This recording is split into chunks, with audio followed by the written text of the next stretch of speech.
next. I do believe we are at great risk with our economy, and I think we're at a greater risk now than we have ever been in recent history. But I think we need to repeal those bad laws, and those would be laws such as Dodd-Frank. We need to shutter Fannie Mae and Freddie Mac. They should go away. We need to stop government bailouts. There are a number of things that we can do. But we also need to repeal Obamacare, which we know right now is the biggest threat to jobs here in Iowa. I've mentioned some of those already. A local businessman that I spoke with, a car dealer, the cost of insurance to his employees and to him, it is going up $500,000, $500,000 to pay for Obamacare. That's crazy. So we need to repeal Obamacare, replace it with market-driven solutions. We need to lower taxes, which will stimulate the economy, and we need to do that immediately for our hardworking Americans and our businesses. But we need to scrap the tax code and replace it with fairer, flatter, and simpler rules and regulations that are pro-growth. And we also need to, again, stop our government overreach. And we've done that here in the state of Iowa. We have seen Iowa become much more business friendly, and we've gone from over 6% unemployment down to 4.9% unemployment, which now puts us at 8th lowest in the nation. So we are setting the example here in Iowa. We are doing things right. We need to take this example to Washington, D.C., and that's why I want to be your next United States Senator, is to take these Iowa values to Washington, D.C. Thank you. David Young. We need to get the economy rolling again, and we need to cut the budget. Obamacare's got to go. People are afraid to hire. Keystone Pipeline goes from Canada to the Gulf of Mexico. It's not even a taxpayer-funded project. Yet President Obama, for the last 5 years, has kept his thumb on that and not given it a waiver to let it go. You know, I was in Spencer, Iowa, Maurer Manufacturing, and they make trailers, and they make really big trailers. And they said, David, we could hire a lot of people if Keystone was approved. Same with XL Specialized Trailers in Manchester. And the rules and regs that are coming out of this administration, when they should be going through Congress and the legislative process, cap and trade is going to kill our economy. Bruce Braley is a big fan of cap and trade. That will hurt our farmers, our manufacturers, and it'll hurt our power rates that you're going to pay your electricity bills. And we got to get at the tax code to get this thing rolling. Flatter, fairer, simpler. We have to have that debate, folks. And any tax reform has to be revenue neutral. We cannot raise taxes. So that's what we need to do. Thank you. Matt Whitaker. Thank you. This week, I had an article published in the Des Moines Register, and not to steal Paul's line, but you should read my article. And in it, I read it.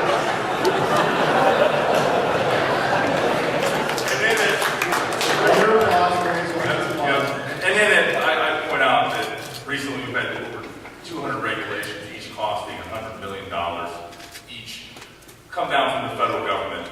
And those regulations and the tax uncertainty and the economic uncertainty and a Federal Reserve that carries a $4 trillion balance sheet is providing an uncertain basis and foundation for our economy. The thing I want to talk about the Federal Reserve just a minute, because it all is related. And one of the concerns I have is, as President Reagan once said, it's the only thing close to eternal life is a federal program. Well, we may be reaching that point with their current program. Their $85 billion a month quantitative easing. And that is a program that we're going to have a very difficult time getting out of. And it is related. It's related to Dodd-Frank. Once again, Obama and his folks believe that if we have a crisis, it's a great opportunity to put in new regulations. And as someone that serves on a community bank board, I see the implementation of Dodd-Frank being a complete disaster and requiring the compliance costs of all sorts of financial businesses to increase.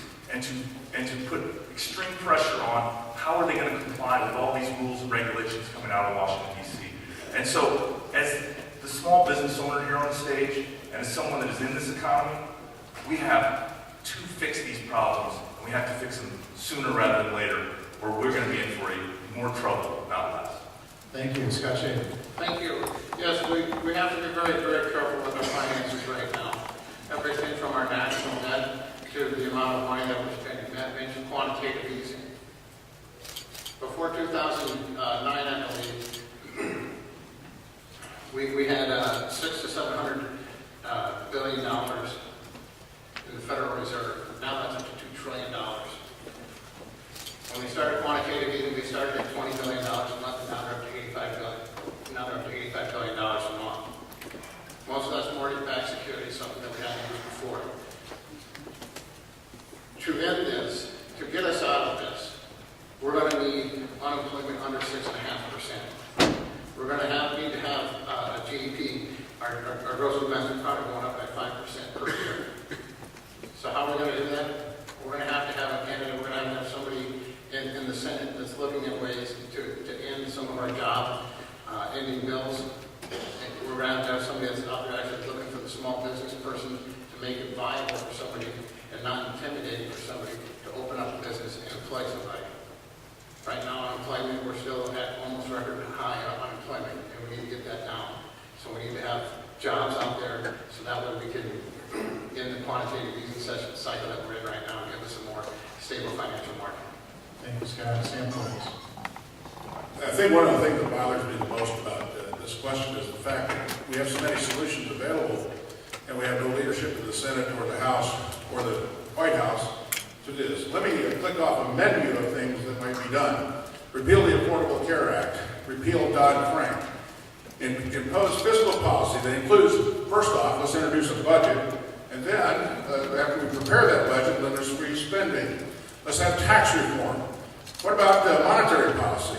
We have to stop quantitative easing. For those of you who don't know what quantitative easing is that every person in here had their mother make Kool-Aid with 2 quarts of water, Kool-Aid package, and a cup of sugar. Now imagine taking that, and that's Kool-Aid. We know what that is. Then take that and dump it into 4.5 gallons of water. And what you have left is not Kool-Aid. That's the devaluation of the dollar that is going on right now.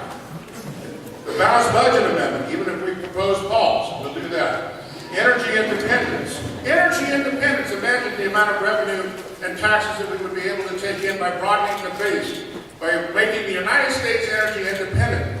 Agricultural independence, so that we protect the agricultural markets and make sure that we can feed our nation, then we feed the world.